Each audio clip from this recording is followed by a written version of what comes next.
58e édition de la célébration de la fête nationale de la jeunesse, l'heure est au dialogue intergénérationnel. Ce 7 février, au centre social de récréation pour les personnes âgées, Living Alternative for Higgins, LAFTA. Il est question d'échanger autour du thème retenu cette année, à savoir jeunesse, import, substitution et patriotisme économique pour le progrès du Cameroun. Activité qui s'inscrit en droite ligne des objectifs que se fixe cette ONG. Une des raisons pour l'AFTA, c'est d'encourager des activités intergénérationnelles.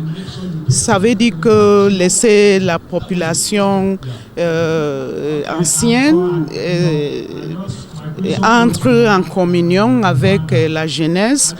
Comme ça, ils peuvent tirer beaucoup des avantages qui viennent de leurs expériences et sagesse. Autour d'un panel riche, constitué de personnes ressources à forte expérience, les élèves conviés s'abreuvent à la bonne source des anciens et sont invités à plus de patriotisme ainsi qu'à promouvoir le culte de l'effort. Le plus grand message que je leur ai porté, c'est l'amour de leur pays, l'amour de la nation. La vraie magie, c'est le travail.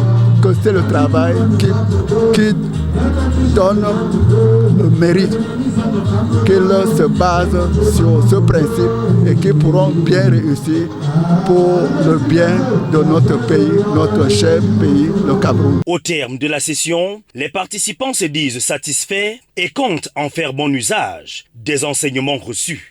Je me sens bien parce que ça m'a permis d'acquérir de nouvelles connaissances. Nous avons pu échanger avec nos grands-parents et aussi ils nous ont donné des conseils. Nous allons en faire bon usage parce que nous sommes le fer de lance de notre pays et nous sommes ces gens-là qui devons construire un meilleur Cameroun. Véritable moment de communion entre les personnes du troisième âge et la jeune génération. Il était également question de joindre l'utile à l'agréable en présence de Barry Robert, haut commissaire du Royaume-Uni au Cameroun.